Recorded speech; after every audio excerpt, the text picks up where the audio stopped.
Welcome to another one of our BrainPark interview series, Behind BrainPark, where we get to know a little bit about the staff and students that work with us, do their research with us, or perhaps use the facility. Now, usually we're sitting in the backdrop, I think, of the foyer of with BrainPark in the background, but based on Catherine's research, who I'm sitting down with today, we might move to perhaps we'll be sitting in the gym today with our little backdrop. So welcome, Catherine. Thanks for virtually sitting down with me today and giving up time to have a chat. Cat is one of our clinical PhD students. It's called a clinical PhD right now. It's not name change. So it's one of our clinical PhD students. So welcome, Catherine. Thanks, James. Thanks for sitting down with me. So I guess tell us a little bit about your background, how you got into science and honours with us, and then perhaps how that transitioned into your clinical PhD. Cool. So I guess throughout high school, I was very interested in people and behaviour, why people behave the way that they did, and emotions, feelings, that sort of thing, which led to my interest in psychology. And I did an undergrad in psychology at Monash, and then into honours at Monash University, and did my honours through BrainPark. It wasn't BrainPark at the time. I can't remember the name. What was the name? It might have been BMH or BMS at the time. Went through a few name changes with the lab pre-BrainPark. Yeah. And that was my first real taster of academia and research. I was looking at gamifying a cognitive training task for people with mild to moderate depression. Prior to that, I didn't think that I had much of an interest in research, but it was really eye-opening because I loved it. Loved the whole participant interaction aspect of it all, kind of maintaining a curious and open mind throughout to sort of ascertain what's going on and to answer a research question. So it was a really positive learning experience for me. And then following that, I did some work as a research assistant at BrainPark, and I was working on a clinical intervention trial looking at exercise and recruiting people with moderate to severe cannabis dependence, getting them into an exercise routine. And again, it just affirmed my interest in working with both people, working in the space of mental health, and really was the platform for my interest in looking at how exercise could influence mental health and brain health and cognitive health. So with that, then I applied for the clinical PhD at Monash. As you can see, I'm a very Monash University student through and through.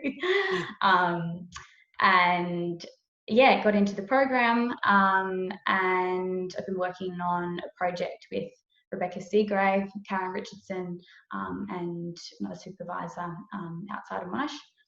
I'm looking at designing and implementing a exercise program to help improve the mental health, brain health, and cognitive health of university students, which is very relevant and topical issue at the moment with COVID-19.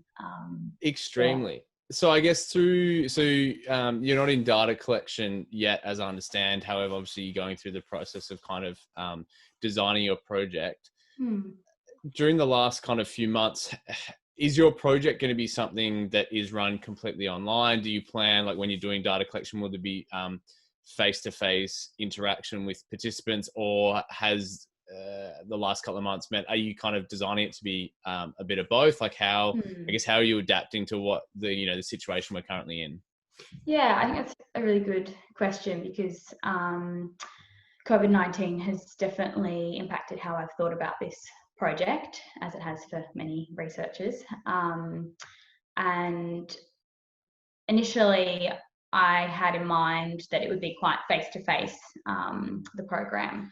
However, I think online offers a really good way to both make it scalable and accessible for a lot of people. And also, you can do that during COVID. You can kind of access online gym classes. I know for myself, that's been really helpful, kind of getting through COVID and maintaining an exercise routine is doing an online program. So yeah, absolutely keen to incorporate some sort of online aspect or technology aspect to the program.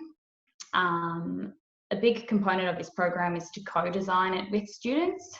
So a lot of the nuances of the program will come out of the discussions with students. So I plan on conducting focus groups with university students to ask them, what would you find motivating in an exercise program? What would actually get you to join in and kind of continue exercising throughout your life? What online aspects, what face-to-face aspects. So yeah, a lot of the design of the program will depend on what the university students tell me they need or would they be motivated by.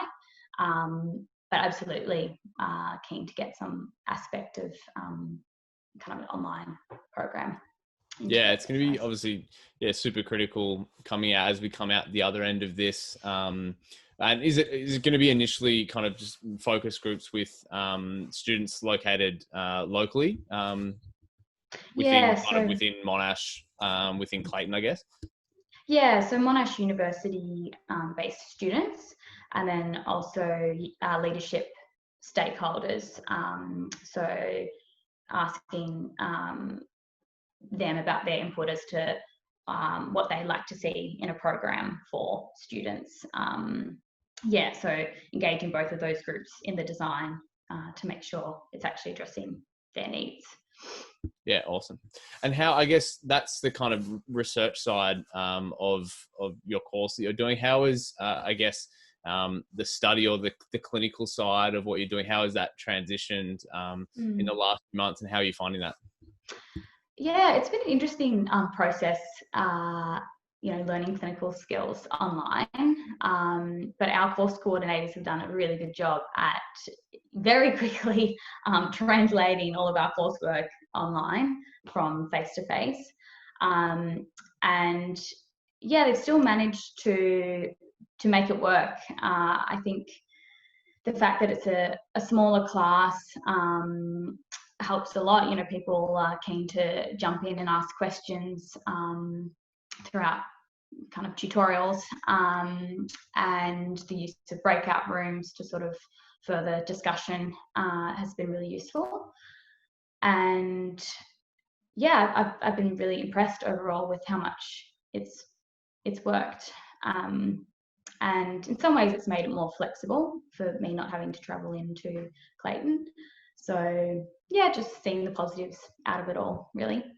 And as we kind of discussed earlier, before we started recording this, potentially giving a lot of skills in terms of telehealth skills and assessments and other practical kind of online assessments that maybe the way forward is definitely going to be much more of a mixed model in terms of the way in which our healthcare system, especially potentially like mental health assessments, is going to operate going forward, with a lot more of it being online. And I guess us becoming a lot more adept at doing a lot more things online, as we can't do things face to face. But all right, thank you for sitting down. Just to round it out, as I've asked all of our interviewees, why would someone do a clinical PhD at BrainPark?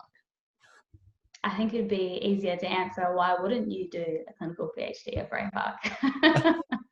As cheesy as that is.